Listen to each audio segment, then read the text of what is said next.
Will you be opening up an investigation into the Epstein estate for putting out a fake document with the president's signature linking him to the world's largest pedophile ring? Will you be opening that investigation into that? On what basis? Dan Bongino is nominated to be the #2 at the FBI. MAGA celebrates, rejoices, bells are ringing out.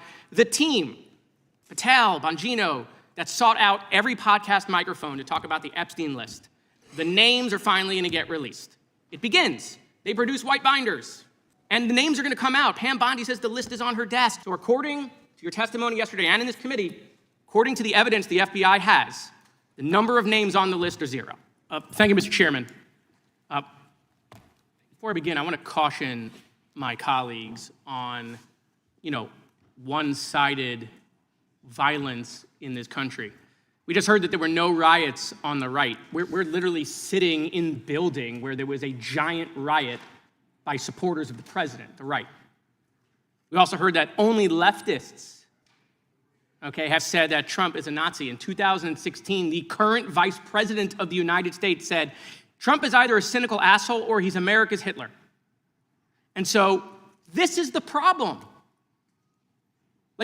I don't want to have to say this garbage, but you want me to sit here and get painted with one brush, the whole left.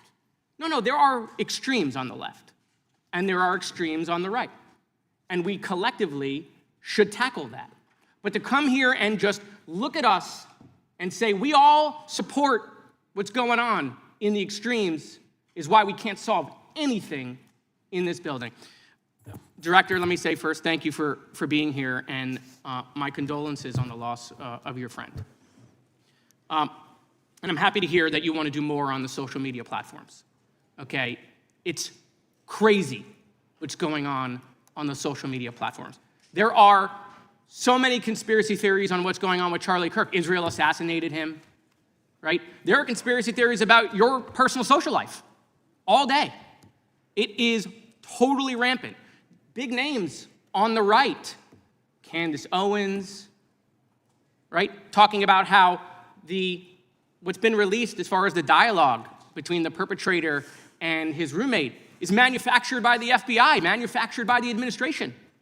It is totally rampant, allowing foreign governments to just perpetrate these platforms, all of these bots, all of the time to weaponize Americans.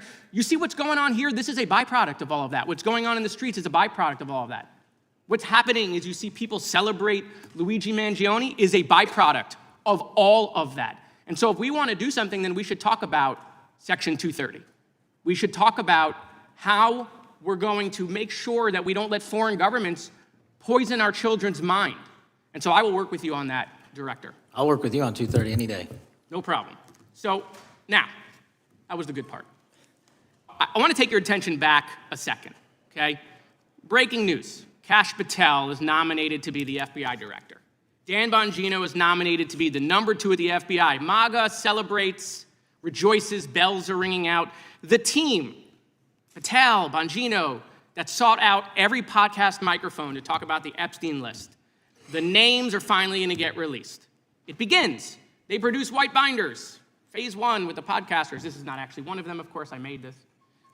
Your name's on it, right? And the names are going to come out. Pam Bondi says the list is on her desk. Then a memo comes out all of a sudden and says, there's no list.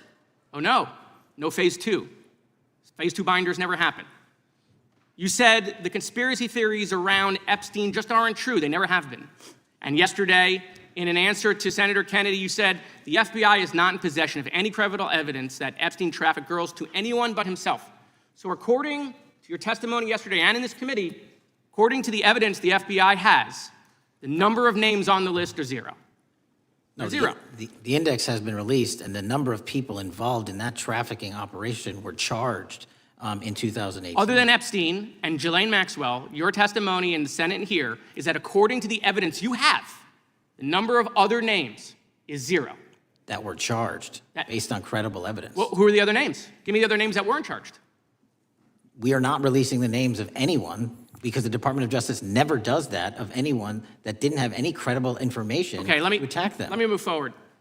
The president you've seen the picture of the woman's body with the writing and the president's signature. The president says that's not his. Okay? President says it's not his. The Republican colleagues say it's not his. The administration say it's not his.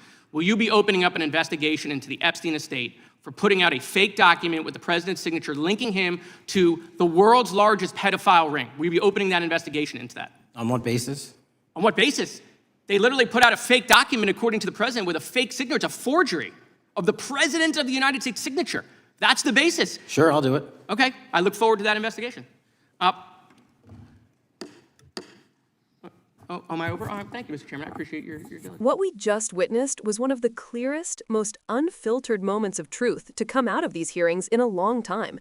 A moment where a Democrat directly confronted not only the misinformation swirling around the Epstein case, but also the dangerous political game Republicans have been playing with it. This wasn't just another speech. It was a reality check, long overdue and desperately needed. The congressman started by doing something Republicans rarely do in these settings, grounding the conversation in honesty. Before diving into the Epstein conspiracies, he reminded the room of a simple but uncomfortable fact. Political violence exists on both ends of the spectrum, and pretending otherwise doesn't make us safer. It only fuels more division. Instead of letting Republicans rewrite history by claiming only the left commits political violence, he held up the mirror and pointed to the very room they were sitting in, the U.S. Capitol, the site of the January 6th attack carried out by supporters of Donald Trump. This set the tone. No gaslighting, no selective memory, just the truth, even if it stings. Then he pivoted to something even more explosive, the relentless stream of conspiracy theories pouring through the right-wing ecosystem. He talked about the nonstop misinformation on social media, claims that Israel assassinated Charlie Kirk, attacks on the director's personal life, allegations that the FBI manufactured information. It's a toxic information pipeline. And when conspiracy replaces reality, the public becomes unmoored, democracy weakens, and people become dangerously easy to manipulate. He highlighted the irony that while Republicans rail against misinformation, some of their biggest media stars, Candace Owens, Dan Bongino, and the MAGA podcaster circuit, are the ones amplifying the most baseless lies. And then came the heart of the confrontation, the so-called Epstein list. For years, right-wing personalities have used the Epstein case as political fodder, dangling promises of secret lists, binder drops, and phases that never existed. They worked their audiences into a frenzy, implying a massive government cover-up. But today, under oath, the director of the FBI confirmed something Republicans never wanted to hear. Based on the evidence, there is no list of powerful elites the FBI is hiding, no secret binder, no hidden names. The only individuals charged in connection with Epstein's trafficking ring were Jeffrey Epstein himself and Ghislaine Maxwell. That's it. All the other so-called names promoted by right-wing media? Zero. None. Not one supported by credible evidence. And when the congressman pressed for names, the director held the line because the Department of Justice does not release names of people when there's no evidence against them. Imagine the chaos we would unleash if every baseless rumor resulted in the government publishing unverified accusations to the public. Then the moment took a turn that truly exposed the absurdity of the Republican approach. The congressman brought up a now infamous image released by the Epstein estate, an image Republicans claim is forged to frame Donald Trump. The president himself said it's fake. So the congressman asked a completely logical question. If Republicans truly believe a forged federal document was released with the president's signature, accusing him of involvement in a trafficking ring, shouldn't there be an investigation into that alleged forgery? It was a trap, but a fair one, and the director walked right into it. After initially resisting, he eventually agreed to open an investigation, because if Republicans want to treat the document as fake, then the government must treat it as a forgery. It put Republicans in a corner of their own making. Either the document is real, or they must now support a full federal investigation into the Epstein estate for forging the president's signature. This exchange exposed two things simultaneously. One, how deeply Republicans are entangled in the conspiratorial narratives they helped amplify. And two, how Democrats, when they come prepared and speak plainly, can cut through the noise and force accountability on both sides of the equation. The bigger lesson here isn't just about Epstein or forged documents. It's about how fragile our public understanding becomes when elected officials willingly feed misinformation instead of fighting it. When extremists are allowed to dominate the narrative, real victims lose justice, real crimes get overshadowed, and national security is weakened because citizens no longer know who or what to believe. Moments like this hearing are critical. They slow the conversation down and force us to confront what's actually real versus what's politically convenient.